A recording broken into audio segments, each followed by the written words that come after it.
तो जैसा कि आप सबको पता है कि हम कल भी नगेंद्र वाली पुस्तक पढ़े थे और उसमें ऋतिकाल को पढ़ना स्टार्ट कर दिया था हमने। और ऋतिकाल के बारे में हमने ये जाना कि ऋतिकाल का नामकरण नगेंद्र की पुस्तक में क्या होता है ना कि थोड़ा विस्तार में दिया हुआ होता है कि अलंकृत काल क्यों कहा जाता है, क्यों नहीं कहा जाना चाहिए, श्रृंगार काल क्यों कहा गया है और क्यों नहीं कहा जाना चाहिए। शुक्ल जी की जो भी मान्यता है ना उनको भी खंडित करते हैं ये, जहाँ पे उनको ज़रूरत पड़ती है, और विद रीजन के साथ में उस चीज़ को खंडित करते हैं और कहते हैं कि ऋतिकाल का जो समय 1643 है, 1843 माना है, तो ये कोई फिक्स साल थोड़े ना किसी साल शुरू हुआ है ना। आप मोटा मोटा ले सकते हो, और ये कोई नियम भी नहीं है कि एक दिन लेना है या एक साल लेना है। तो आप 17वीं शताब्दी के मध्य से लेकर 19वीं शताब्दी के मध्य तक मान सकते हो। तो मेरा मानना तो यही है, यानी कि ऋतिकाल के अनुसार नगेंद्र का मानना यही था कि भाई जो है कि ऋतिकाल का समय इतना इतना मानना चाहिए, लगभग 200 साल का, ठीक है ना। तो 17वीं शताब्दी के मध्य से लेकर 19वीं शताब्दी के मध्य तक, तो ये लगभग 200 साल का समय माना है ऋतिकाल का। फिर हमने पढ़ा था कि यार ऋतिकाल का जो इंडेक्स दे रखा था ना नगेंद्र वाली बुक में, वो भी बहुत बढ़िया तरीके से समझा रखा था उसमें कि किस प्रकार से ऋतिकाल में सर्वांग निरूपक कवि कौन कौन से हैं, रस निरूपक कवि कौन कौन से हैं, अलंकार कौन से हैं, छंद निरूपक कौन से हैं, रीतिबद्ध काव्यधारा में कौन से कवि आते हैं और रीतिमुक्त काव्यधारा में कौन से कवि आते हैं।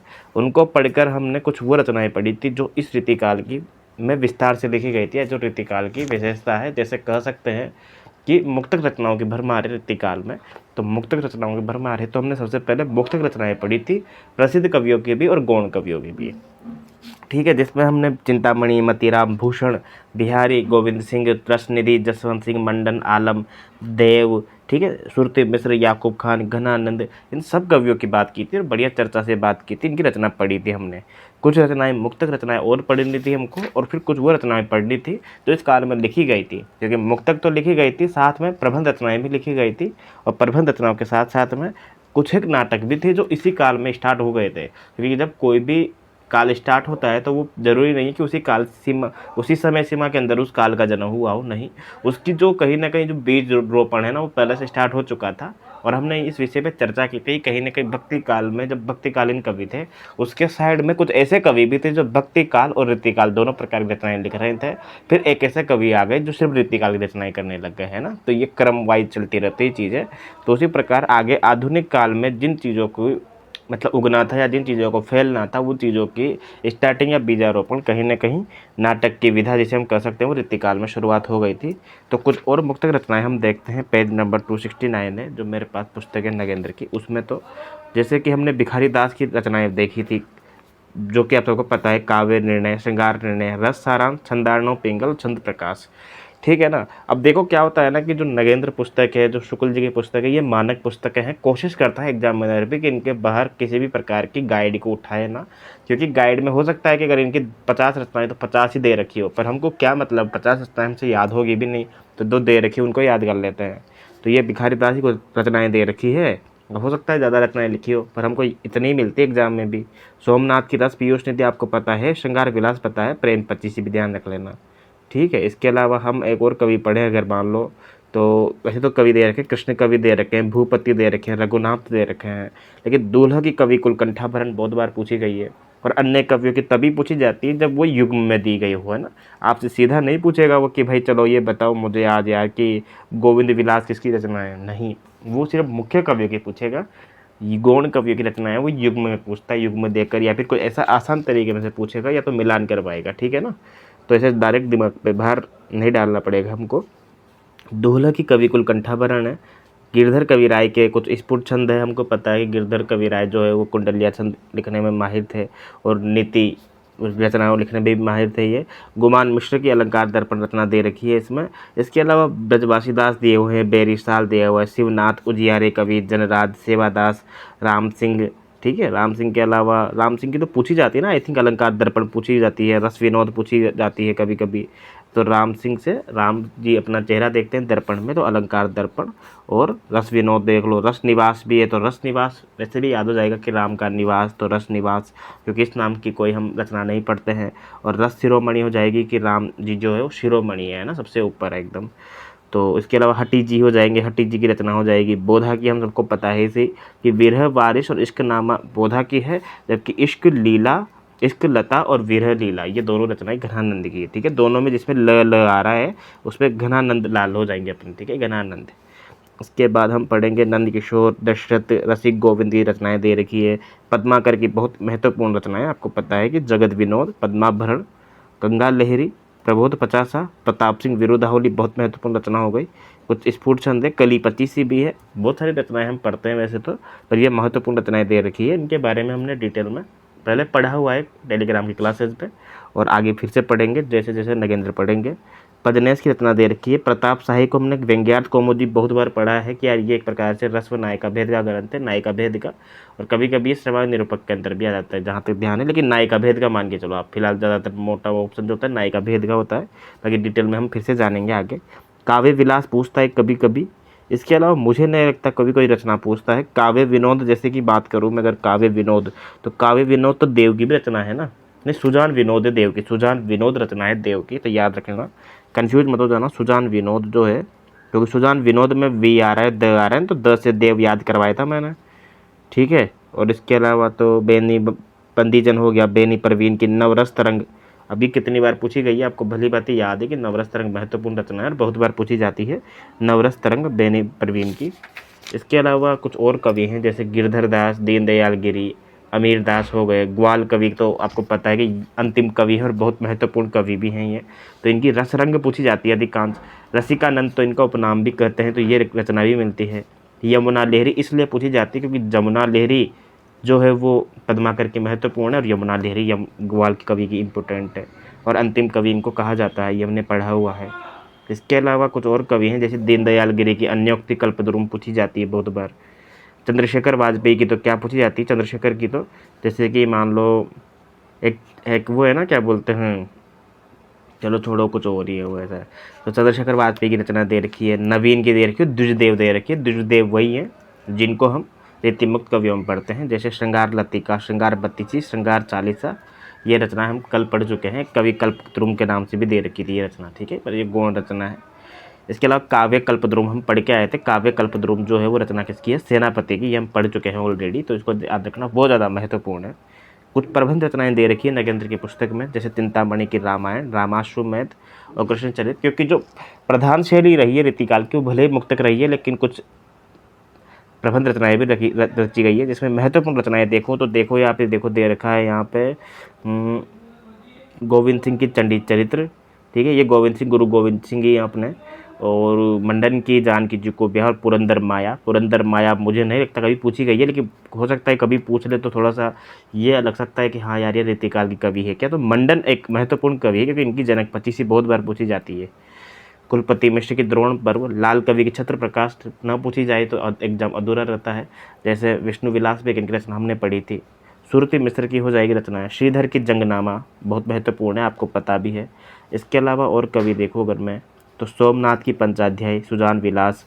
सुजान विलास देखो आप, पद जो है रस पीयूष निधि तो सर्वांग निरूपक ग्रंथ है ही सही, रस पीयूष निधि, पर सोमनाथ का सुजान विलास जो है प्रबंध काव्य हो जाएगा, प्रबंध ग्रंथ हो जाएगा। क्या रघुनाथ की रचना है, गुमान मिश्र की है। सूदन की पढ़ी रखी है हमने, राम सिंह हो जाएंगे, चंदन, पद्माकर के हिम्मत बहादुर विरुदावली आपको पता है। लेकिन प्रताप सिंह विरुदावली जो है वो पढ़ी थी हमने कि मुक्तक रचनाओं की सूची में उसका नाम दे रखा था, तो हमको याद रहना चाहिए, ज्ञात होना चाहिए कि प्रताप सिंह विरुदावली जो है वो मुक्तक रचना है। बाकी डिटेल में जब हम और पद्माकर इसमें पढ़ेंगे तो और ज़्यादा डिटेल में हम उस चीज़ को जान पाएंगे। हिम्मत बहादुर विरुदावली तो फिलहाल इसमें दे रखा है, तो हमारे पास एक वैलिड पुस्तक है ना ये, तो एक प्रकार से बता सकते हैं हम। तो इसका हो जाएगा हिम्मत बहादुर विरुदावली का प्रबंध काव्य, प्रबंध रचना। इसके अलावा ग्वाल कवि की हो जाएगी हमीरहट्ट, ठीक है, और विजय विनोद और गोपी 25 ये रचनाएँ हो जाएगी, प्रबंध रचना है। इसके अलावा चंद्रशेखर वाजपेयी की हमीरहट्ट, मैं चंद्रशेखर वाजपेयी की ऊपर हमीरहट्ट रचना को खोज रहा था, पर चूँकि वो तो मुक्तक रचनाओं की लिस्ट थी ऊपर तो, और नीचे जो लिस्ट है वो है प्रबंध रचनाओं की, तो चंद्रशेखर वाजपेयी की हो जाएगी रचना हमीरहट्ट, याद रखना। तो ये प्रबंध रचना हो जाएगी। अब एक और चीज़ लिखी गई है, केवल मुक्तक नहीं लिखा गया है, केवल प्रबंध काव्य भी नहीं लिखा गया है, कुछ नाटक भी लिखे गए हैं। जैसे जसवंत सिंह का प्रबोध चंद्रोदय नाटक महत्वपूर्ण है, पूछा भी गया है बहुत बार, आपने तो पढ़ा हुआ भी है। नेवाज का शकुंतला नाटक, सोमनाथ का माधव विनोद नाटक, देव का देवमाया प्रपंच नाटक है ना, देव का देवमाया प्रपंच नाटक, और ब्रजवासी दास का हो जाएगा प्रबोध चंद्रोदय नाटक। तो दोनों के नाम सेम है, प्रबोध चंद्रोदय नाटक जसवंत सिंह ने भी लिखा है और प्रबोध चंद्रोदय नाटक किसने लिखा है, बाकी ब्रजवासी दास ने भी। तो ये कुछ महत्वपूर्ण चीज़ें हमने पढ़ी थी, बाकी ये चीज़ें लगभग सभी को याद होती है, पर जितनी बार रिविजन करें उतना कम है, उतना ज़्यादा डिटेल में हम चीज़ों को जान पाते हैं। प्रवृत्ति विश्लेषण के नाम से कुछ लिखा हुआ है यहाँ पर, उसके बाद रीति काव्य की शुरुआत आगे करते हैं नगेंद्र। तो प्रवृत्ति विश्लेषण में देखते हैं, अगर कुछ महत्वपूर्ण है तो वैसे पढ़ा हुआ है, जो भी इंपॉर्टेंट मुझे लगेगा मैं बता दूंगा आपको, ठीक है। प्रवृत्ति विश्लेषण में दे रखा है कि रीतिकाल के अंतर्गत लिखे गए समस्त उपलब्ध ग्रंथों का अध्ययन करने के बाद सहज ये स्पष्ट हो जाता है कि इस युग के कवियों में व्यापक प्रवृत्ति रीति निरूपण की ही रही है। तो देखो, व्यापक प्रवृत्ति रीति निरूपण की रही है, और रीति का अर्थ हम कल विस्तार से पढ़ चुके हैं कि रीति का अर्थ ये है कि जिन ग्रंथों को पहले से लिखा जा चुका है संस्कृत में, या जिन टॉपिक्स पे पहले काम हो चुका है, उन्हीं टॉपिक को हिंदी भाषा में, अर्थात उस समय की भाषा थी ब्रजभाषा, उसी में रूपांतरित करके या अनुकरण करके उसी को ही नई भाषा में समझा देना, या फिर अनुवाद की परंपरा कह सकते हैं, अनुकरण की परंपरा कह सकते हैं, लक्षण ग्रंथों में उसे कन्वर्ट करके, अर्थात मौलिक रचनाओं की कम रचना करना और अनुकरण करके रचनाएं लिखना, तो इसको रीति निरूपण कह सकते हैं। क्या राजाश्रित और हो जाता है न, क्या राजाश्रित और क्या जनकवि, इनमें से अधिकांश तो एतद्विषयक एकाध ग्रंथ लिखकर आत्म प्रदर्शन अवश्य किया है। यहाँ ये स्पष्ट कर देना गलत नहीं होगा कि यह प्रवृत्ति इन ग्रंथों के भीतर 3 रूपों में मुखर होकर आई है। इनमें पहला रूप तो रीति कर्म कहा जा सकता है, जिसके द्वारा कवि अलंकार आदि विशिष्ट काव्यांगों पर संक्षिप्त लक्षण उदाहरण देकर अथवा स्वरचित लक्षण और दूसरे कवियों के उदाहरण देकर विषय को मात्र समझाने में अपने कर्म की सफलता समझता है। तो देखो, वही बात हम जो कह रहे हैं ना, कि किसी और की बात जो आपने समझ ली, अब उसको अपने भाव में समझाना और कविता के रूप में कन्वर्ट करके बताना, उसी चीज़ को ये लोग कविता समझते थे, और उसी चीज़ को रीति निरूपण कहा है नगेंद्र जी ने, ठीक है। याद रखिएगा कि अलंकार आदि विशिष्ट काव्यांगों पर संक्षिप्त उदाहरण देकर अथवा स्वरचित लक्षण दूसरे कवियों के द्वारा समझाने को सफलता समझता था, तथा स्वरचित सरस उदाहरण देने के फेर में वह नहीं पड़ा। जसवंत सिंह का भाषा भूषण, दूल्हा का कविकुल कंठाभरण और कविकुल कंठाभरण और रस रूप का तुलसी भूषण नाम से ग्रंथ है। अब देखो, जो अलग से जो ग्रंथ दे रखे हैं ना, ये अपने आप में महत्वपूर्ण हो जाते हैं कि इनका नाम अलग से दे रखा है। आदि इस प्रकार के ग्रंथ हैं जिनको कविता की दृष्टि से कोई महत्वपूर्ण तो नहीं है।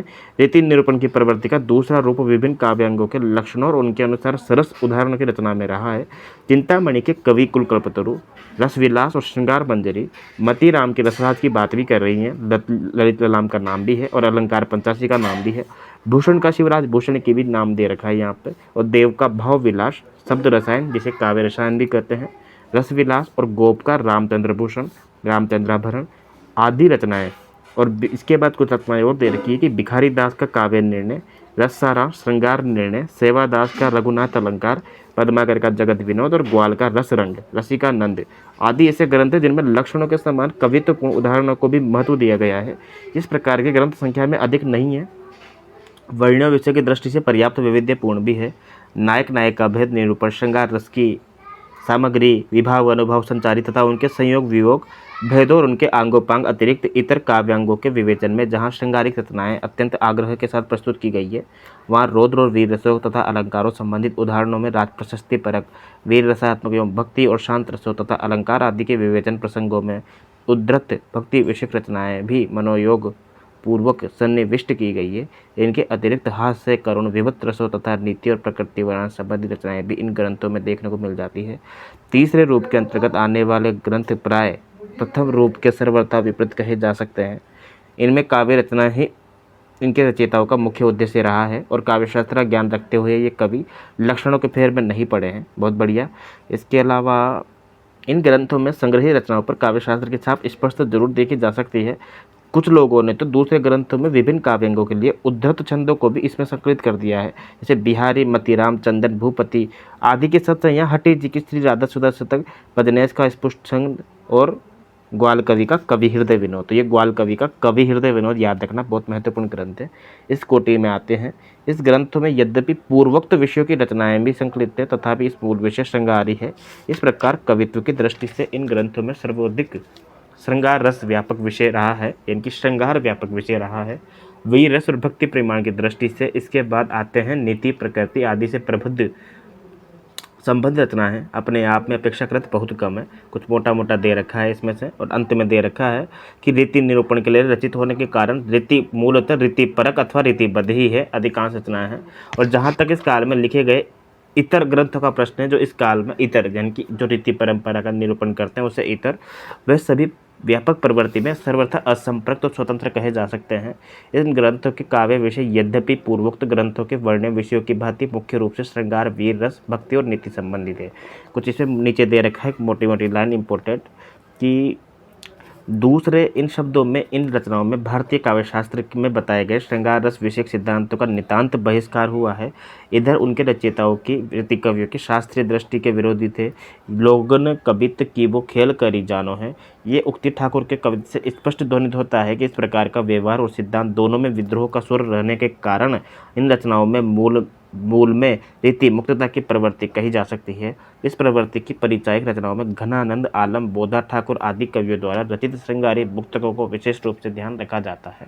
और ये पंक्ति हमने पहली बहुत बार पढ़ी हुई है ना कि भाई लोगन कवित की वो खेल करी जानो है, और लोगन है लागत कवित बनावत, मोहित मोरे कवित बनावत। ये पंक्ति हमने कई बार पढ़ी है, जो इस बात की परिचायक है कि हम यार रीति की बनी बनाई परिपाटी पर नहीं चल सकते हैं, हम स्वतंत्र रचना करेंगे, क्योंकि वो रचना कहीं ना कहीं मन के अनुरूप नहीं होती है, वहाँ पर ज़बरदस्ती रचना करनी पड़ती है, जो आपका मन का विषय हो चाहे न हो। ठीक है, इस वर्ग की श्रृंगारिक रचनाओं के समान वीर रस, भक्ति, नीति आदि की रचनाओं में भी काव्य शास्त्रीयता के प्रति आग्रह का अभाव तो है अभाव, पर साथ ही विद्रोह का भाव भी नहीं है। ठीक है, वीर रसात्मक रचनाओं के प्रेरक तत्व कवि का आश्रयदाताओं तथा किसी ऐतिहासिक चरित्र के महान कर्मों के साथ तादात्म्य और श्रद्धा का भाव रहा है, मात्र आलंकारिक प्रशस्तियाँ करने की इच्छा नहीं है। इसके बाद मोटा मोटा देखें नीचे तो कुछ कवियों का नाम दे रखा है इन्होंने, कि जैसे भूषण की शिवा बावनी का नाम दे रखा है, छत्रसाल दशक नाम दे रखा है, लाल कवि का नाम दे रखा है। तो ये सिर्फ उन रचनाओं की बात की है जिन्होंने वीर रसात्मक काव्य लिखे हैं या जिसमें वीरता का भाव अधिक है। चंद्रशेखर वाजपेयी की हम मेरठ का नाम दे रखा है, सारी रचनाएं हमने पढ़ी हुई है। नीचे कुछ दे रखा है कि वृंदावन दास, नागरी दास, ब्रजवासी दास आदि की रचनाएं इसी वर्ग में आएंगी। इधर नीति काव्य है ना, नीति काव्य के मूल में कवियों की व्यक्तिगत अनुभवों की अभिव्यक्ति रहने के कारण रहीम आदि के नीति काव्य की परंपरा में आते हैं। यद्यपि इनके मूल में भक्तिभाव उपेक्षाकृत न्यून होने के कारण इन्हें अपनी रचनाएं कहा जा सकता है, इन्हें अपने ही प्रकार की रचनाएं कहा जा सकता है। वृंद, दीनदयाल गिरी, गिरधर दास। अब ये देखो, ये तीनों नाम बहुत महत्वपूर्ण हो जाते हैं क्योंकि एक साथ आया है। प्रश्न में ऑप्शन में आ जाएगा कि कौन सा नीति कवि नहीं है, जो नीतिकार नहीं है ना। तो वृंद, दीनदयाल गिरी, गिरधर दास इसी प्रकार का काव्य है उनका। तो ये 5 प्रवृत्ति वर्ग कहे जा सकते हैं जो मोटा मोटा नगेंद्र को सही लगते हैं, जैसे रीति काव्य, रीति मुक्त काव्य, भक्ति काव्य, नीति काव्य और वीर काव्य। इस प्रकार की 5 प्रकार की रचनाएं रीतिकाल में हो चुकी है। तो इस प्रकार से इनका वर्णन करेंगे। तो पहला वर्णन जो है रीति काव्य का करेंगे, और रीति शब्द को परिभाषित किया है नगेंद्र जी ने। क्या कहा है कि संस्कृत काव्य शास्त्र के अंतर्गत रीति शब्द उस काव्यांग विशेष के लिए रूढ़ हो चुका है जिसे काव्य की आत्मा के रूप में घोषित किया था वामन आचार्य ने। जब हमने पढ़ा हुआ था ऑलरेडी, काव्य शास्त्र पढ़ा था, क्योंकि उनका था रीति संप्रदाय, अलंकार संप्रदाय भामा का था, दंडी भी उसी को फॉलो करते थे, कुंतक का वक्तृ संप्रदाय था ऐसे, आनंदवर्धन का ध्वनि संप्रदाय था, क्षेमेंद्र का औचित्य संप्रदाय हो ही जाएगा हमारा। ठीक है, और कोई बच्चा का इसके अलावा कोई संप्रदाय, रस संप्रदाय भरत मुनि का है इसे। ठीक है, तो वामन ने तत्संबंधी पृथक संप्रदाय का प्रवर्तन किया है। इनके अनुसार गुण विशिष्ट रचना अर्थात पद संगठना पद्धति विशेष का नियम नाम रीति है। इधर व्याकरण के आधार पर गत्यर्थक रीढ़ धातु से किच प्रत्यय, अभी कुछ वही बातें पढ़ी लिखी बातें कर रहे हैं नगेंद्र भी कभी कभी, कि उसमें उससे उत्पत्ति बताई कि रीति शब्द की उत्पत्ति कहाँ से हुई है। उसमें से ये मार्ग का वाचक ठहरता है कि एक प्रकार का मार्ग को रीति कहते हैं, है ना। इस प्रकार उक्त दोनों शास्त्रों को में इस अकेले शब्द के 2 पृथक अर्थ कहे जा सकते हैं, किंतु वास्तव में ये पार्थक्य किसी मौलिक विभेद का द्योतक न होकर व्यवहारिक विकास का ही परिणाम है। बात यह है कि व्यक्ति अथवा वर्ग विशेष अपने भाव के अभिव्यक्ति जिस विशिष्ट रूप में करता है, जब विशेषताएं जब दूसरों के लिए अपनी अभिव्यक्ति और व्यापारगत अनुकरण और अनुसरण का लक्ष्य हो जाती है, तो विधात्री पद्धति विशेष लोक व्यवहार में मार्ग के रूप में ही अभिहित होती है। देखो कितनी बढ़िया बात कही है ना, ऐसा बिल्कुल किसी बात को जब दूसरा आदमी कहेगा तो वो अपने हिसाब से कहेगा और पुराने वाले को लक्ष्य करके कहेगा, पुराने वाले को, तो वो उस चीज़ को नया मार्ग निकालेगा उस बात को कहने के लिए, है ना। लेकिन पुरानी बातों को साथ में रखेगा ही सही ना वो। तो कह रहा है वह कि विधात्री पद्धति में लोक व्यवहार में मार्ग शब्द में अभिहित हो गया है। दंडी का कथन है कि काव्य रचना के लिए ये दो मार्ग होते हैं, वैदर्भ और गौड़, है ना। पर कवि ने आश्रित होने के कारण इसके अनंत भेद हो जाते हैं का स्पष्टतः प्रदेश तथा व्यक्ति की अभिव्यक्ति पद्धति की मार्ग संज्ञा द्वारा स्वीकृत है। वामन ने भी संभवतः रचना पद्धति के लिए मार्ग के इस परंपरागत प्रयोग को दृष्टि में रखकर ही उनमें पर्याय रूप से रीति शब्द को ग्रहण किया है।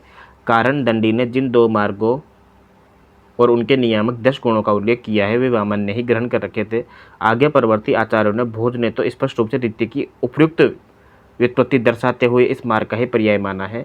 ऐसे में सहज ही स्वीकार किया जा सकता है कि संस्कृत काव्यशास्त्र में रीति शब्द काव्य रचना के मार्ग अथवा पद्धति विशेष में ही व्यवहार हुआ है। हिंदी के मध्य युगीन कवियों में ऐसे अनेक कवि हुए हैं जिन्होंने काव्य रचना पद्धति को रीति और उसके पर्याय पंथ से ही अभिहित किया गया है। देखो कितनी बढ़िया बात कही है ना, कि वहाँ पर जो रीति था ना एक प्रकार से वो संप्रदाय विशेष से जुड़ा हुआ था, वो काव्य से संबंधित था। कि एक प्रकार का जैसे अलंकार काव्य होता है, जैसे रस निरूपक काव्य होता है, वैसे ऋतु निरूपक काव्य कहा गया है। लेकिन हिंदी के मध्य युगीन यानी कि जिस रीतिकाल की हम बात करते हैं, उन्होंने काव्य रचना पद्धति को रीति और उसके पर्याय से पंथ से ही अभिहित किया गया है कि यह भी एक काव्य का पर्याय है एक प्रकार से, कि काव्य की समझ रहे हो ना, वही कि पुराने काव्य से अभिहित होकर नया काव्य रचना करना है ना, उसको लेकर काव्य रचना पद्धति को रीति और उसके पर्याय पंथ से ही अभिहित किया है। जैसे चिंतामणि कहते हैं कि रीति सुभाषा कवित्व की वर्णत बुध अनुसार, कि भाई देखो जो अच्छा कवि है, जो भाषा अच्छी तरह से जानता है, तो वो क्या करता है ना, रीति को वो बुद्धि के अनुसार उस चीज़ को क्या करता है, बरजता है, उस चीज़ को अपने अनुसार ढाल के नई नई रचनाएं करता है। तो उस चीज़ को रीति कहा गया है कि रीति सुभाषा कवित्व की वर्णत बुध अनुसार कवि कुल कल्पत रूप में कहा है ना। मतीराम कहते हैं सो विष्टब्द नवोड यूं वर्णत कवि रस रीत, है ना। और भूषण कहते हैं कि सु कविन ही की कछु करपा समझी कविन को पंथ। तो ये पंथ मतलब वही हो गया ना प्रकार से, रीति को ही कहा है कि भाई इस रीति पे जा रहे हो तुम, तो ना ये कौन सी रीति तुमने अपनाई है यार साहब, बिल्कुल ये कौन सा मार्ग अपनाया है, कौन सा पंथ अपनाया है साहब, बिल्कुल। तो भाई कि सु कविन की ही कुछ कर पाया, कि कुछ अच्छे अच्छे कवियों को पढ़ा है मैंने, उनकी कृपा से मैं भी कुछ लिख लेता हूँ, अर्थात मैंने भी ये मार्ग अपना लिया, ठीक है। और देव कहता है कि अपने अपने रीति के काव्य और कवि रीति। और ये देखो ये चारों पंक्तियाँ तौर मरोड़ के इस बार एग्जाम में पूछी गई थी असिस्टेंट प्रोफेसर के में, है ना। और इधर उधर नाम पलट दिया था कि कौन सी रचना किसकी है, पूछा था उसने, जबकि ऑप्शन में हाँ यूँ था कि कौन सी, 3 ऑप्शन तो गलत थे, चौथा ऑप्शन एक सही था उसमें, है ना। तो ये महत्वपूर्ण, और भिखारी दास की एक सबसे महत्वपूर्ण पंक्तियाँ दे रखी पेज नंबर 274 पे, कि काव्य की रीति सीखियो सुकविनसु, है ना। ये पंक्तियाँ बहुत बार पढ़ी हुई है। और जाते कछु ही हो लयो कविताई को पंथ, तो श्रृंगार निर्णय में पंक्तियाँ दी हुई है। हालांकि ये नहीं पूछने के चांसेस है कि किस ग्रंथ से ये पंक्तियाँ ली गई है, पर ये बहुत बार पूछा गया है कि ये पंक्तियाँ किसकी है, ठीक है ना। काव्य की रीति सीखियो सुकविनसु। इसके अतिरिक्त हिंदी के आधुनिक इतिहासकारों आलोचकों ने भी इसी अर्थ में रीति शब्द का प्रयोग किया है। मिश्र बंधुओं ने आचार्य के कर्तव्य कर्म को दर्शाते हुए इस शब्द को स्पष्टीकरण किया है कि अपने आप में पर्याप्त है। आचार्य लोग तो कविता करने की रीति सिखलाते हैं, बहुत बढ़िया, क्योंकि किसने लिखा है ये, आचार्य मिश्र बंधुओं ने आचार्य के कर्तव्य कर्म को दर्शाते हुए कि आचार्य लोग तो कविता करने की रीति सिखलाते हैं। ये रीति नगेंद्र की खासियत है ये कि वो दूसरों कोटेशन अपने यहाँ पे उनके नाम से डाल देते हैं। बाद में एग्जामिनर जब क्वेश्चन बनाता है तो यहाँ से क्वेश्चन बना देता है, वो उसको सारे ग्रंथों का सार एक ही जगह मिल जाता है, उसको अलग अलग ग्रंथों से नहीं बनाना पड़ता।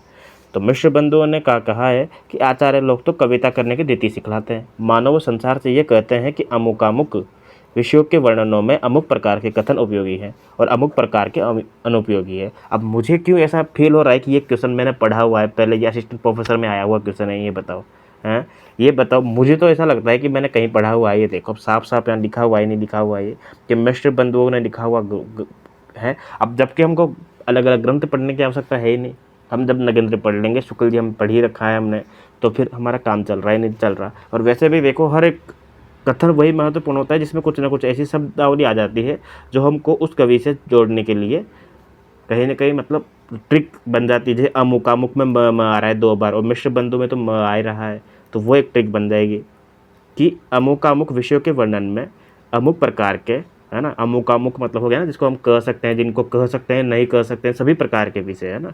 विभिन्न प्रकार के विषयों पे अमुक प्रकार के कथन उपयोगी हैं और अमुक प्रकार के अनुपयोगी। अतएव व्युत्पत्ति प्रयोग और परंपरा के आधार पर कहा जा सकता है कि रीति शब्द संस्कृत के समान हिंदी में भी बहुत पहले काव्य रचना पद्धति के लिए रूढ़ हो चुकी है।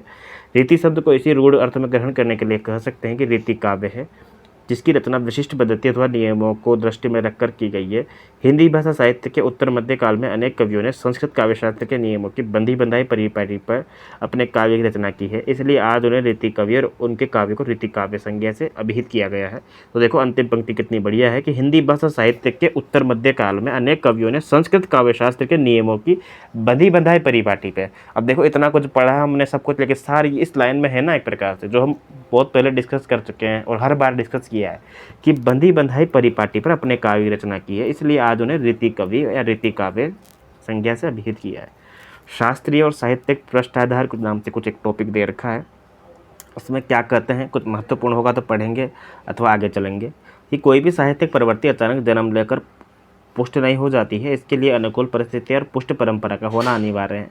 रीति काल में रीति काव्य के लिए अनुकूल परिस्थितियाँ तो थी ही, इसके लिए अपेक्षित। अब बोलोगे कि क्या क्या अनुकूल परिस्थिति थी? भाई देखो दबाव उबाव था ही नहीं, एक प्रकार से लोग जो एक प्रकार से डरे धमके हुए थे, एक प्रकार से क्या हुआ, मुगलों के अधीन आ गए सब कुछ। जब राजा ही आ गया तो ऑटोमेटिक जनता भी आ गई ना, ऐसा बिल्कुल। तो किसी प्रकार का दबाव है ही नहीं, जो भी अत्याचार करेगा अब हमारा राजा ही करेगा, नहीं करेगा तो मुगल वाला क्यों करेगा, क्योंकि हमारा राजा तो ऑलरेडी अधीन है। तो जो वो विद्रोह था ना वो धीरे धीरे शांत होने लगा था, कभी लोग दरबारी जीवन जी रहे थे, ऐसा है। तो वो कहीं ना कहीं क्या होगा था कि कोई भी साहित्यिक प्रवृत्ति अचानक जन्म लेकर पुष्ट नहीं होती है, इसके लिए अनुकूल परिस्थिति और पुष्ट परंपरा का होना अनिवार्य है। रीति काल में रीति काव्य के लिए अनुकूल परिस्थितियाँ तो थी सही, इसके लिए अपेक्षित आधार रूप परंपराओं को भी संस्कृति काव्यशास्त्र और साहित्य के दीर्घ सरणी में देखा जा सकता है। काव्यशास्त्र का आरंभ कब हुआ ये बता सकना तो कठिन है, पर इतना निश्चय कहा जा सकता है कि वैदिक काल से ही इसके विभिन्न अंगों का विकास आरंभ हो गया था। भरत के समय इसका इतना विकास हो चुका था कि सबको लेकर एक भी नाट्यशास्त्र जैसा प्रमाणिक ग्रंथ की रचना की है। इसके पश्चात भामह तथा मेधाविन आदि आचार्य ने इस दिशा में और योगदान दिया है। उसके बाद नीचे दे रखा है कि संस्कृत काव्यशास्त्र के 5 संप्रदाय हैं: रस, अलंकार, रीति, ध्वनि और वक्रोक्ति। इस परंपरा में रस संप्रदाय सबसे प्राचीन माना जाता है। इसके उन्नायक आचार्य में भरत और इसके सिद्धांतों के व्याख्याकार लोलट, शंकुक, भट्ट नायक और अभिनव गुप्त तथा भोज, मम्मट, विश्वनाथ और परवर्ती आचार्यों का नाम लिया जाता है। इन्होंने रस के स्वरूप, कहने का तात्पर्य यह है इसमें कि यार जो रीतिकाल तुम पढ़ रहे हो ना, ये कहाँ से लिया है उन्होंने, इसका शास्त्रीय आधार क्या है, साहित्यिक। और वो जो साहित्यिक आधार है वो क्या उससे पहले भक्ति काल से लिया है क्या? नहीं। उससे पहले आदिकाल से लिया है क्या? नहीं। उससे पहले जो प्राकृत काल था, प्राकृत भाषा वाला, पाली वाला, वहाँ से लिया गया है क्या? बिल्कुल भी नहीं लिया गया है। ये सब हमको पता है कि अरे 9वीं 10वीं शताब्दी, उससे पहले 6वीं शताब्दी, यहाँ तक कि 2री शताब्दी ईसा की, वहाँ से भी रचनाएं ग्रहण की गई है। उसी रचनाओं को आधार बनाकर बताया गया है कि भाई जो रीतिकाल जो हमारा शुरू हुआ है ना, इसका शास्त्रीय और साहित्यिक पृष्ठ आधार क्या है, वो सारे संप्रदाय हैं, वो सारे संप्रदाय के ग्रंथ हैं, वो सारे संप्रदायों के आचार्य हैं। ठीक है, इसके अलावा कुछ इसमें दे रखा है। अब यहाँ पे हम वही बात पढ़ेंगे जो हमने नोट्स में पढ़ी थी कि भाई केशवदास कहाँ पे अलंकार सीखने गया था और चिंतामणि कहाँ पे अलंकार सीखने गया था। और जबकि हमको पता है कि हाँ यार केशवदास जो है वो भामह, दंडी, उद्भट और केशव मिश्र के पास गया था, जबकि जो चिंतामणि था वो जयदेव और अप्पय दीक्षित के पास अलंकार सीखने गया था। और केशवदास जो है वो रस की शिक्षा अलग कोचिंग में गया था लेने, और ये भाई जो था चिंतामणि ये अलग कोचिंग में गया था। यही सेम चीज़ नीचे पढ़ेंगे हम। तो जो अगला वाला जो पैराग्राफ है ना, ये 275 पे, कि रस संप्रदाय के बाद अलंकार संप्रदाय आता है। रस संप्रदाय का सबसे बड़ा प्रतिद्वंदी रहा है ये। इस संप्रदाय के सूत्र यद्यपि भरत द्वारा निरूपित उपमा, रूपक, दीपक, यमक 4 अलंकारों के कारण नाट्यशास्त्र की रचना काल से ही मिल जाते हैं। और हमने काव्यशास्त्र अच्छे से पढ़ा हुआ है, अकॉर्डिंग टेलीग्राम पे है ही सही उसकी। ठीक है, तथापि ये सिद्धांत रूप में एक प्रकार के भामह के समय से ही प्रतिष्ठित हुआ है। भामह के बाद दंडी, उद्भट, रुद्रट, जयदेव आदि ने रसवादी अलंकारों की उद्भावना कर काव्य की आत्मा के रूप में रस का तिरस्कार ही नहीं किया, अपितु अलंकारों और अलंकार्य का भेद मानते हुए काव्य का आधारभूत तत्व भी कहा है। इसके साथ ही इन लोगों ने अलंकारों के अनेक भेद उपभेद की परिकल्पना करके हुए वर्गीकरण भी किया है। और ये चीज़ हम बहुत बार पढ़ चुके हैं कि मतलब अलंकार संप्रदाय किस प्रकार का है, उसकी व्याख्या भी हम डिटेल में कर चुके हैं, और साथ में रस संप्रदाय की भी व्याख्या हम डिटेल में कर चुके हैं। ठीक है, इसके बाद आगे चीज़ देखते हैं पैराग्राफ में कहाँ है। कोई इम्पोर्टेंट चीज़ मिलती तो बताता हूँ मैं। देखो इसमें दे रखा है साफ, इसमें दिख रहा हो तो, कि इसके बाद भानुदत्त मिश्र के समान कतिपय ऐसे आचार्य भी हुए जिन्होंने इस विषय को अत्यंत सुबोध रूप में प्रस्तुत किया है। अप्पय दीक्षित ऐसे ही आचार्य हैं जिन्होंने अपने ग्रंथ कोविलानंद में पूर्ववर्ती आचार्य द्वारा निरूपित अलंकारों के भेदों को काट छाट कर सुबोध और संक्षिप्त रूप से प्रस्तुत किया है। बाद में लोगों में, ये इतनी महत्वपूर्ण पंक्तियाँ नहीं जो हम पढ़ रहे हैं। और इसके बाद ये कि बाद में लोगों में अलंकार के अध्ययन के लिए जयदेव, मम्मट, विश्वनाथ और अप्पय दीक्षित के ग्रंथ भी अधिक लोकप्रिय रहे। इनमें से जयदेव और अप्पय दीक्षित के ग्रंथ अलंकारों की बड़ी संख्या संक्षिप्त और सुबोधता के लिए और अधिक ग्राह्य हो गए। अर्थात कि जयदेव और अप्पय दीक्षित के ही क्यों पढ़े गए, उसका कारण जाहिर सी बात है कि उसमें सरल तरीके से, सुबोध तरीके से चीज़ें बताई गई थी, है ना, और यही सारी चीज़ें थी। ठीक है। इसके अलावा अलंकार संप्रदाय का तीसरा संप्रदाय रीति संप्रदाय है। इस प्रवर्तक आचार्य वामन है, ये हमने पढ़ा हुआ है डिटेल में। इसके बाद ये डिटेल में पढ़ी हुई ये सारी चीज़ें हमने ऑलरेडी। नीचे देखो कि रुद्रट ने समास के आधार पर रीति की व्याख्या कर यद्यपि लाटी नामक चौथी रीति की कल्पना की है, क्योंकि वेदर्भी, गौड़ी और पांचाली ये रीति तो हमने पढ़ी रखी है। एक लाटी नाम की चौथी जो रीति है उसका नाम है लाटी। ठीक है। आधार परिकल्पना की है। इस आधार को मानते हुए राजशेखर और श्रीपाद ने मैथिली तथा मागधी तथा भोज ने अवंती नामक 2 रीतियाँ और जोड़कर इनकी संख्या 6 तक पहुँचा दी है। ठीक है। इसका नाम दे रखा भोज ने, क्योंकि बाद में हमको पता है ना कि भोज ने तो 5 तक मानी थी, जहाँ तक मुझे ध्यान आ रहा है ना, 5 रीतियाँ, और कुछ कवियों ने तो 6 तक पहुँचा दी है। इसके पूर्व आनंदवर्धन ने तो क्या कहता है, रीति को काव्य के बाह्य रूप से, ये सब डिटेल में हमने पढ़ा हुआ है ऑलरेडी, और जब काव्य शास्त्र पढ़ेंगे और अच्छे से पढ़ेंगे, ऐसा है बिल्कुल। फिर भी कोई डाउट अगर आपका रहेगा तो मैं अभी सॉल्व कर दूंगा, अगर आप पूछोगे मुझसे तो, है ना। इसके बाद हम देखते हैं कि काव्य की बाह्य रूप की शोभा का उपादान इसलिए महत्व की दृष्टि से रस परिपाक की सहायक मानकर जहाँ वामन द्वारा बताए वहीं 3 रूप स्वीकार किए गए, वहीं कुंतक ने काव्य को प्रतिभाजन्य रीति को, ये बिल्कुल काम का नहीं है हमारा, ये अलग ही ट्रैक पे लेके जा रहे हैं चीज़ों को, जो कि हमारे बिल्कुल आज के टाइम पे काम का नहीं है। क्योंकि भोज के उपरांत मम्मट ने वामन की रीतियों में उद्भट के वृत्तियों का आविर्भाव करते हुए उपनागरिका, पुरुषा, कोमला, ये सब पढ़ी हुई हमने चीज़ें है ना, कि उपनागरिका, पुरुषा, कोमला नाम से वृत्तियाँ किसने मानी, वैदर्भी, गौड़ी और पांचाली को पहले किसने माना, फिर उनका खंडन किसने किया था ना, क्योंकि किसी ने फिर वो नाम दिया, फिर उसके बाद उसका नाम चेंज करके उपनागरिका, पुरुषा, कोमला कर दिया, है ना। इसके अलावा तो बाकी आगे चीज़ छोड़ो, इसको भी छोड़ो। आगे देखो, रीति संप्रदाय के पश्चात ध्वनि संप्रदाय का नाम दे रखा है, ये भी हमारे काम का नहीं है यहाँ पर, रीति संप्रदाय के पश्चात। ये ठीक है ना। नीचे फिर वही कुंतक का बात कर रखी है और वक्रोक्ति की बात कर रखी है। कहने का तात्पर्य यही, जो इस बार भी प्रश्न आया था ना, कि कौन कौन से विशेष संप्रदाय थे जिनसे शिक्षा ग्रहण करके या जिनको आधार बनाकर रीतिकाल में रचनाएं लिखी गई थी। तो देखो, इन्होंने काव्य का जीवित जो है वक्रोक्ति को मानते हुए प्रतिभा पर आश्रित कवि वेदज्ञ भंगी बणिति वाली बात कही थी इन्होंने। और इसमें इन्होंने ये भी कहा था कि भट्टतोत द्वारा निरूपित नवोन्मेष प्रतिभाशालिनी पर आधारित है। कुंतक ने इसे वर्ण विन्यास से लेकर घटना विन्यास तक बताकर, मतलब कहने का तात्पर्य ये है कि ये बताना चाहता है कि पुराने ये जो संप्रदाय है, यहाँ से इन्होंने रचनाएं, इनको पढ़कर अपनी रचनाओं में सहायता ली है और नए नए ग्रंथ रचे हैं। ठीक है ना। तो यही चीज़ एक महत्वपूर्ण हो जाएगी और कोई महत्वपूर्ण बात नहीं होगी। ठीक है ना। ठीक है। इसके अलावा बताता हूँ। ठीक है। तो हम ये चीज़ पढ़ रहे थे इसमें कि रीतिकाल के कवियों ने कौन कौन से ग्रंथों को आधार बनाकर नए नए ग्रंथों की रचना की थी। इसमें हमने पढ़ा कि यार उन्होंने जो भारतीय काव्य शास्त्र है वहाँ से ग्रंथों को पढ़कर खुद ने पहले समझा, और उनके बाद आगे के कवियों को या आगे उनकी जो भी जनता थी या जो भी उनका दरबारी था या फिर जहाँ पे उठते बैठते थे, जिनको लोगों को खुश करने के लिए उन्होंने रचनाएँ की थी। ये इसका जो चैप्टर पढ़ रहे हैं उसका सार तत्व है कहीं ना कहीं। इसमें साफ दे रखा है, पेज नंबर 277 पे दे रखा है कि काव्यांग तथा छंदों के विवेचन की बात करें अगर हम, तो दोनों धाराएं संस्कृत में ही नहीं बल्कि हिंदी में भी इस प्रकार के ग्रंथ रीतिकाल से पूर्व लिखे जा चुके हैं, है ना। अब देखो ये कितना बढ़िया क्वेश्चन बन सकता है ना, कि कोई कहेगा कि यार जो काव्यांग ग्रंथ जो लिखे गए थे या फिर काव्य शास्त्रीय आचार्यों ने, रीतिकाल के आचार्यों ने सिर्फ संस्कृत के कवियों का अनुकरण किया था, तो ये बताओ संस्कृत के कवियों के ने जब लिखा था भारतीय काव्य शास्त्र वालों ने, उसके बाद और रीतिकाल के बीच में क्या किसी ने भी भारतीय भाषा में, जिसे हम अवधी कहते हैं, ब्रजभाषा कहते हैं, या किसी प्रकार की सामान्य बोली जो उस समय की हिंदी कहलाती थी, उसमें रचनाएं नहीं करी होगी क्या। और ये कथन यहाँ पर देखो साफ साफ दे रखा है कि काव्यांग या छंदों के विवेचन में उक्त दोनों धाराएं संस्कृत में ही नहीं रही बल्कि हिंदी में भी इस प्रकार के ग्रंथ रीतिकाल से पूर्व लिखे जा चुके थे, जैसे कृपाराम की तरंगिणी, सूरदास की साहित्य लहरी, नंददास की रस मंजरी, केशवदास की रसिक प्रिया। तो ये बताओ क्या ये चीज़ सिद्ध नहीं करती है कि रीतिकाल के समस्त कवियों ने अपने ग्रंथ लिखने के लिए जो अनुकरण किया था जिन रचनाओं का, वो पूर्णतः संस्कृत की रचनाएं नहीं है। कुछ कवियों ने तो रस मंजरी को पढ़ा ही होगा ना, एक ने भी पढ़ा हो, चाहे कृपाराम की तरंगिणी ने पढ़ा होगा ना, ऐसा है बिल्कुल। सूरदास की साहित्य लहरी को पढ़ा होगा, ठीक है ना, जबकि ये रीतिकाल के काल में नहीं लिखी गई है, ये रीतिकाल से पहले लिखी गई है, ठीक है। बिल्कुल उसमें ऑप्शन में ये था कि संस्कृत के ही कवियों का अनुकरण किया गया है, पहला ऑप्शन ये था, और दूसरा ये था कि समस्त समस्त कवियों ने ऐसा है, बिल्कुल। अब वो उसको बिल्कुल फाइनल आंसर क्या आना है तो देखो उसका क्या आंसर मानते हैं वो। बाकी मैं सच बताऊं तो मैं तो यही लगा के आया था कि दोनों ऑप्शन गलत है उसमें,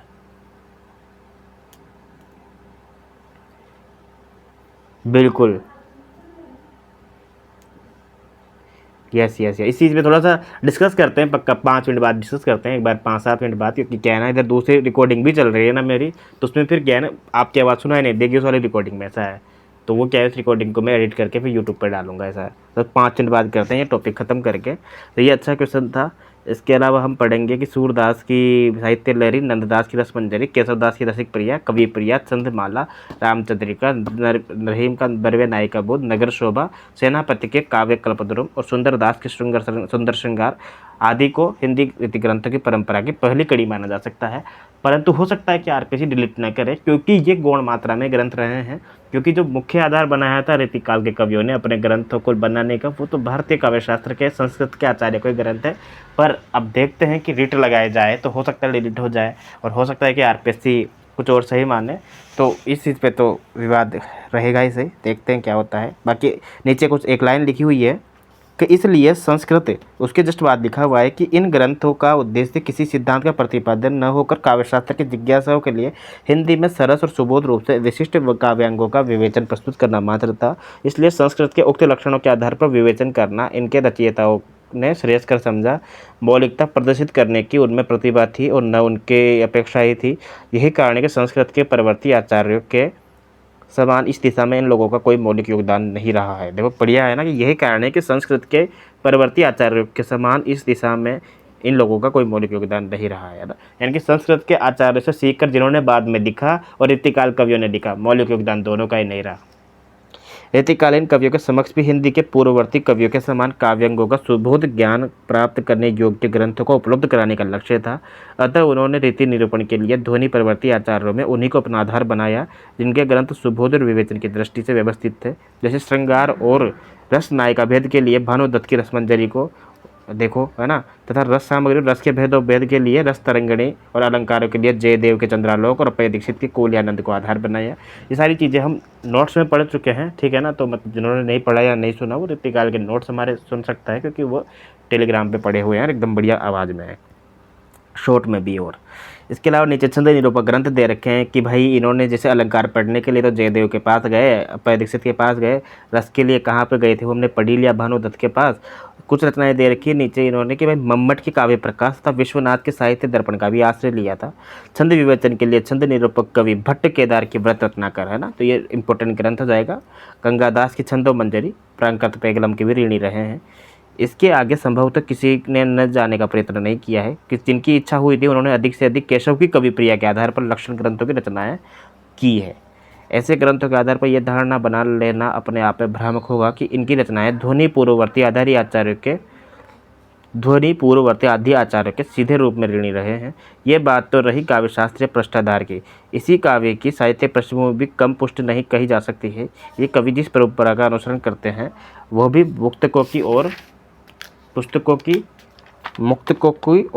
पुस्तकों की यह परंपरा हिंदी के जन्म से पूर्व संस्कृत प्राकृत और अपभ्रंश भाषाओं के भीतर अविकल रूप से चली आ रही है। प्राय उन सभी विषयों में संबंध मुक्तक प्रचुर परिमाण में समय समय पर लिखे जाते रहे, ये अपने काम का नहीं है। नीचे एक लाइन दे रखी है इन्होंने, देखो आप, हाल की गाथा सप्तशती कि इस धारा का आरंभिक रूप कही जा सकती है, अर्थात कि इस रूप में जब सत्सई परंपरा स्टार्ट हुई है ना, तो जरूरी नहीं है कि सप्तम परंपरा रीतिकाल से शुरू हुई है। हाल ने गाथा सप्तशती लिखी, अमरूक ने अमृत शतक लिखी, कृपाराम ने हितरंगिणी लिखी, तो ये पुराने ग्रंथ थे जो ऑलरेडी लिखे जा चुके थे। क्योंकि देखो नीचे नाम दिया हुआ है इनका भी, अमरूक ने अमरूक शतक लिखा, गोवर्धन आचार्य ने आर्य सप्तशती लिखा था, ठीक है ना। तो भली भांति स्पष्ट हो जाता है। आगे चलकर सामंतीय प्रभाव के कारण ये धारा साधारण धरातल से हटती चली गई और परिणाम ये हुआ कि कृत्रिमता के साथ साथ इसमें अभिजात्य ने अपना घर कर लिया। व्यक्तिता के सन्निवेश से वाणी के सहज माधुर्य आ गया। कालिदास के श्रृंगार तिलक और घटकर पर भर्तहरि का श्रृंगार शतक, भर्तहरि का रचना है श्रृंगार शतक नाम से, विल्हण की चौर पंचाशिका आदि के प्रमाण है। दूसरी धारा स्रोतों की थी, बिल्कुल काम का नहीं है। उसके बाद नीचे देखो, वात्स्यायन का कामसूत्र, कोक्कन का रति रहस्य, जयदेव की रति मंजरी, प्रौढ़ देवराय की रति रत्न दीपिका, बिल्कुल काम का नहीं है। इस धारा के प्रमुख रचनाएं हैं, ठीक है। तो ये हो जाएगा हिंदी में, क्योंकि ये हिंदी के पूर्व की धारा बताई गई है, जहाँ हिंदी में शुरुआत हुई ना उससे पहले की कुछ प्राकृत की रचनाएं हैं, कुछ पाली की है, कुछ संस्कृत की हैं। तो हिंदी में ये धारा आरंभ से ही प्रचलित रही है। इसमें पृथ्वीराज दासों के श्रृंगार वर्णन, कृपाराम की हितरंगणी, सूर साहित्य लहरी, ये पढ़ा हुआ है हमने डिटेल में अच्छी तरीके से। इसके बाद नीचे देखो एक पंक्ति दी हुई है कि अमरुक शतुर्क के आधार पर अनेक मुक्तकों की रचना की गई है। इस प्रकार दूसरी धारा कृष्ण भक्ति काव्य में जिस प्रकार मुखरित होकर आई है, उससे प्रभावित होकर इन कवियों ने राधा कृष्ण को ही अपने नायक बना लिया है। विभिन्न श्रृंगारिक व्यापारों के वर्णन में अपनी भक्ति भावना का आरोप कर लिया है, बहुत बढ़िया। और भिखारी दास का ये कथन है कि आगे के सुकवि रिझे है तो कविता ही है, नहीं तो राधिका कन्हई को सुमिरन को बहानो है। क्योंकि श्रृंगार का वर्णन करने के लिए भी नायक नायिका की आवश्यकता होती है, और पहले ही श्री कृष्ण और राधिका के रूप में ही मतलब ये विख्यात हो चुके थे इनकी रचनाएं वगैरह, तो इन्होंने इसी को ही नायक नायिका बना लिया। तो ये भी एक कारण है कि इनको भक्त कवि नहीं कहा जा सकता, क्योंकि ये इनके श्रृंगार के पात्र मात्र थे। ये बस जो राधा कृष्ण थे ना, ये पात्र मात्र थे। इधर तीसरी धारा के प्रभाव में परिणाम स्वरूप इन लोगों के नायक नायिकाओं की रति क्रियाओं का विशद वर्णन ही नहीं किया है, बल्कि नायिकाओं की भेदों की उपभावनाओं में इससे प्रेरणा ली है। पद्मिनी, शंखिनी, चित्रिणी, हस्तिनी नामक नई नई उद्भावनाओं के मूल में उक्त काम शास्त्रीय ग्रंथों की यही धारणा कही जा सकती है। तो इन नायकों के उद्भावना में, ठीक है ना। श्रृंगार के समान वीर काव्य की परंपरा भी हिंदी की पूर्ववर्ती भाषाओं में अत्यंत समृद्ध है। कहने का तात्पर्य ये है कि इस काल में जो भी रचनाएं लिखी गई है ना, वो इस काल की मूल देन नहीं है, इससे पहले वो रचनाएं लिखी जा चुकी है। चाहे वो वीर काव्य हो, नीति काव्य हो, सही परंपरा ग्रंथ हो, चाहे लक्षण ग्रंथ हो, चाहे लाक्षणिक ग्रंथ हो, प्रत्येक प्रकार का ग्रंथ जो है पहले लिखा जा चुका है। वहाँ से इन लोगों ने आधार ग्रंथ लिया है या आधार बनाकर रचनाएं की है। जैसे प्रबंध रचनाओं का भी उल्लेख नीचे किया गया, ये देखो आप, प्रबंध काव्य का विस्तार सर्वाधिक अनुकूल पड़ता है वगैरह वगैरह, ठीक है ना। इसके अलावा पेज नंबर 279 को छोड़ो, पेज नंबर 280 पर अगर मैं देखूं तो मुझे यहाँ पे देखो ये रचनाएं लिखी हुई है कि जो किस प्रकार की रचनाएं हैं ये, कि वीरस रचनाएं, कि वास्तव में श्रृंगारिक मुक्तकों के इस युग में वीरस रचनाओं के लिए भी कवियों ने इस काव्य रूप को अपनाने का यदि प्रयत्न किया है तो स्वाभाविक था। इधर छप्पे दोहा, कविता और सवैया, चार छंद आरंभ में ही प्राकृतिक मुक्तक के लिए अनुकूल थे। ये भी काम का नहीं है। नीचे कुछ रचनाएं दे रखी कि बाण का चंडी शतक वगैरह, ये भी बिल्कुल इंपॉर्टेंट महत्वपूर्ण नहीं है ज़्यादा, ठीक है ना। इसके अलावा नीतिपरक रचनाओं की बात की जा रही है यहाँ पे, नीतिपरक और भक्तिपरक, और इसमें भी सिर्फ इतना सा ही बताया गया है कि इससे पहले भी नीति निरूपक और भक्ति निरूपक रचनाएं की जा चुकी थी, जिनको आधार बनाकर क्या किया गया है, रीतिकाल में रचनाएं की गई है। जैसे पंक्तियां दे रखी है ना यहाँ पे कि जैनों द्वारा लिखे गए नीति ग्रंथों में अमित गति की धर्म परीक्षा तथा हेमचंद्र का योगशास्त्र नामक प्रसिद्ध ग्रंथ है। यह ग्रंथ अन्य जैन ग्रंथों के समान अपभ्रंश भाषा में है। इसके अतिरिक्त बौद्ध संघों के विघटन में आविर्भूत महायान और हीनयान शाखाओं के तथा बाद में महायान की वज्रयान और सहजयान नामक उपशाखाओं में विकसित क्रम सिद्ध और नाथ संप्रदाय के संतों ने अपने उपदेश भी इसी भाषा में लिखे हैं। अंत में ये कहना चाहता है कि यदि किसी रचनाएं कि रीति कवियों ने, जहाँ खत्म हो रहा है ना रीति काव्य की मूल प्रवृत्ति के जस्ट ऊपर, कि रीति काव्य ने इस विषय की जो रचनाएं की है उन पर निजी अनुभवों की छाप ही अधिक रही है। यदि किसी रचना में पूर्ववर्ती नीति काव्य धाराओं का प्रभाव आया भी है तो समाज में प्रचलित नैतिक मूल्यों के वैयक्तिक अनुभवों के साथ संगति बैठ जाने के कारण आया है, क्योंकि पूर्ववर्ती नीति ग्रंथों को पढ़ने से का इस युग में न तो किसी को अवकाश था न ही इच्छा थी, ठीक है। तो ये मोटा मोटा हमने पढ़ा कि किस प्रकार से विभिन्न प्रकार की रचनाएं रीतिकाल में की जा रही है, उनका शास्त्रीय आधार और साहित्यिक पृष्ठ आधार क्या था। इसके बाद अगला विषय रहेगा हमारा रीति काव्य की मूल प्रवृत्ति। तो रीति काव्य की मूल प्रवृत्ति हम कल पढ़ेंगे। जैसे कि मूल प्रवृत्ति इस बार एग्जाम में आया था ना, राज दरबारी वाला था ना, कि एक तो मुख्य रीति निरूपण, श्रृंगारिकता, एक राज प्रशस्ति भी था ऑप्शन में। तो राज प्रशस्ति तो गौण हो जाएगी ना कहीं देखा जाए तो, मुख्य प्रवृत्ति नहीं है वो। जबकि ऑप्शन में ये था कि श्रृंगारिकता था या राज प्रशस्ति थी, तो राज प्रशस्ति बाद की बात आएगी, पहले श्रृंगारिकता आएगा। इस चीज़ को हम कल पढ़ेंगे डिटेल में अच्छी तरीके से। और आज हमने ये पढ़ा कि भाई रीतिकाल जो है उसमें किस प्रकार से रचनाएं की जाती है, विभिन्न प्रकार के संप्रदायों का किस प्रकार से प्रयोग किया गया है, और विभिन्न प्रकार की मुक्तक रचनाएं कौन कौन सी लिखी गई है, प्रबंध रचनाएं कौन कौन सी लिखी गई हैं, कौन कौन से नाटक लिखे गए हैं, और किस प्रकार से 5 भागों में रीतिकाल को डिवाइड किया है नगेंद्र ने, जिसमें रीति काव्य, रीति मुक्त काव्य, भक्ति काव्य, नीति काव्य और वीर काव्य नाम से इसको बांटा है। रीति शब्द की व्याख्या की है और खुद कवियों ने यह स्वीकार किया है कि आगे की सुकवि रिझे है तो कविता ही है, इस टाइप से। और कि वर्णत बुध अनुसार, हमने पढ़ी थी ना पंक्तियाँ कि रीति सुभाषा कवित्व की वर्णत बुध अनुसार। ये खुद स्वीकार किया है कि हम तो भाई और कवियों से पढ़कर सीख रहे हैं एक, और उसके अनुसार कुछ अपना नया लिख देते हैं, और रीति की जो है इसको तो हम बुद्धि के अनुसार बरत रहे हैं कहीं ना कहीं, जो जैसा समझता है जिस चीज़ों को, पुरानी चीज़ों को, उसको वैसा ही पढ़ता है ना। और एक बहुत बड़े विद्वान ने कहा भी था कि कुछ भी आदमी नया नहीं लिखता है, कि सब कुछ लिखा जा चुका है, कैसा है बिल्कुल। हालांकि मैं इस बात से बिल्कुल इत्तेफाक नहीं रखता हूँ, क्योंकि उसका कहने का तात्पर्य यह है कि सब कुछ पहले लिखा जा चुका है, हम तो बस उन्हीं चीज़ों को अपनी अपनी भाषा में अपने तरीके से बस अनुकरण करके बस पढ़ दे रहे हैं, और वो मौलिक लिस्ट में आ जाती है। ये मुझे ऐसा लगता है कि ऐसा कुछ नहीं है बिल्कुल। हर सृष्टि का मतलब प्रत्येक सृष्टि में जो भी प्रत्येक इंसान है ना, वो यूनिक है बिल्कुल। उसकी सोच वाकई में यूनिक है, वो जो लिखेगा जो गढ़ेगा वो हर चीज़ यूनिक होगी बिल्कुल, ऐसा है बिल्कुल, है ना। हो सकता है कॉपी तो कॉपी होती है, कॉपी तो पता चल ही जाती है जनरली, ऐसी बात नहीं है। पर हाँ ये है कि अनुकरण से ज़्यादा सृजन की काफ़ी ज़्यादा संभावना है, और सृजन किया जा सकता है, आगे भी सृजन होगा, ऐसा है बिल्कुल, है ना। कि वो पंक्तियाँ थी ना कि सृजन की प्यास कब तक रखोगे भगवान, है ना, अभी तो बनी पड़ी है पृथ्वी, है ना, अनबनी पड़ी है पृथ्वी, इस टाइप से एक पंक्तियाँ पढ़ते हैं ना, है ना। तो ये हमने पढ़ा आज बिल्कुल। कैसा लगा बाकी बता देना आप, तो ख़त्म करते हैं, इतना सा ही है ना।